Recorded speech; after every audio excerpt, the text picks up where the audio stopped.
గోవాలో ఖరీదైన విల్లాలు, కార్లు, బ్రాండెడ్ దుస్తులు తమ దేశాలకు హవాలా ద్వారా కోట్ల రూపాయల నగదు బదిలీ. ఇది డ్రగ్స్ దందాలో నైజీరియన్ల చేతివాటం. పోలీసులు ఎంతో మందిని అరెస్టు చేస్తున్నా వేల సంఖ్యలో దేశంలో అక్రమంగా నివసిస్తూ నిషేధిత మాదక ద్రవ్యాలను విచ్చలవిడిగా సరఫరా చేస్తూ సొమ్ము చేసుకుంటున్నారు. తాజాగా గోవా నుంచి హైదరాబాద్కు తమ డ్రగ్స్ దందాను విస్తరించాలని భావించిన పథకాన్ని తెలంగాణ యాంటీ నార్కోటిక్స్ బ్యూరో పోలీసులు భగ్నం చేశారు. నైజీరియాకు చెందిన కీలక నిందితుడిని అరెస్టు చేసి 1.5 కోటి విలువైన సరకు స్వాధీనం చేసుకున్నారు. నైజీరియాకు చెందిన ఇమ్మాన్యుయల్ బెడియాకో అలియాజ్ మ్యాక్స్వెల్కు 4 సోదరులు, 4 అక్కా చెల్లెళ్లు. కొన్నేళ్ల క్రితం తండ్రి మరణించాడు. ఆర్థిక ఇబ్బందుల కారణంగా చదువు మధ్యలోనే ఆపేసిన ఇమ్మాన్యుయల్ అక్కడే కూలి పనులు చేసుకునేవాడు. వచ్చే సంపాదన సరిపోక అక్రమార్జనపై కన్నేశాడు. అతని సమీప బంధువు రొమానోస్ ఇకెచుక్వు భారత్లో డ్రగ్స్ వ్యాపారం చేస్తూ భారీగా లాభాలు గడించడం కళ్లారా చూశాడు.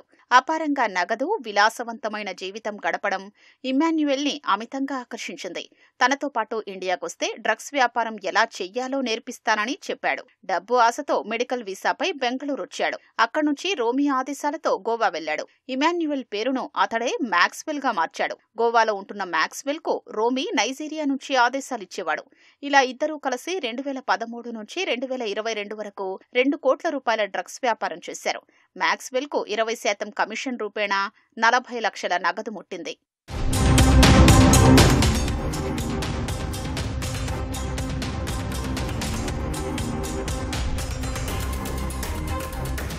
నైజీరియాకి తిరిగి వెళ్లిన మ్యాక్స్వెల్ ఉగ్వు ప్రామిస్ అనే మహిళను వివాహం చేసుకున్నాడు. 2023 డిసెంబర్లో మరోసారి మ్యాక్స్వెల్ ఇండియాకొచ్చి పేరు మార్చుకుని ఢిల్లీలో ఉంటూనే సొంతంగా డ్రగ్స్ దందాలోకి దిగాడు. 1 కోటి రూపాయల విలువ చేసే డ్రగ్స్ విక్రయించి 20 లక్షలు ఆర్జించాడు. తిరిగి నైజీరియా వెళ్లిన మ్యాక్స్వెల్ ఈ ఏడాది జనవరిలో మళ్లీ రోమి సహకారంతో ఇమ్మాన్యుయల్ బెడియాకో పేరుతో ఘనా దేశం పాస్పోర్టు ద్వారా భారత్లోకి ప్రవేశించాడు.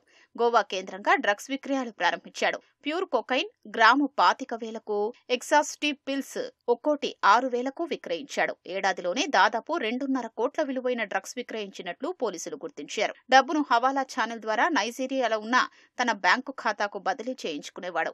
150 లావాదేవీల ద్వారా నైజీరియాకు డబ్బు పంపాడని తేలింది. 3 సార్లు భారత్కు వచ్చిన మ్యాక్స్వెల్ 1,17 లక్షలు పోగు చేసుకున్నాడు.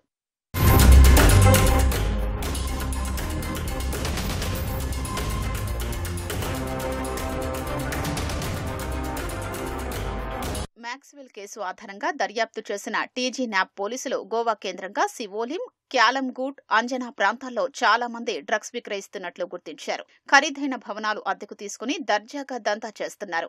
మ్యాక్స్వెల్ పై పోలీసుల నిఘా పెరగడంతో తన చిరునామాను అక్కడి నుంచి మార్చుకుని రోమి ఆదేశాలతో హైదరాబాద్ కు డ్రగ్స్ దందా విస్తరించారని భావించాడు. గోవా నుంచి సికింద్రాబాద్ సైనిక్ పురిలోని స్నేహితుడి ఇంటికొచ్చాడు. అక్కడ నివాసముంటూ స్థానికంగా తన డ్రగ్స్ నెట్వర్క్ ను పెంచుకుంటున్నాడు.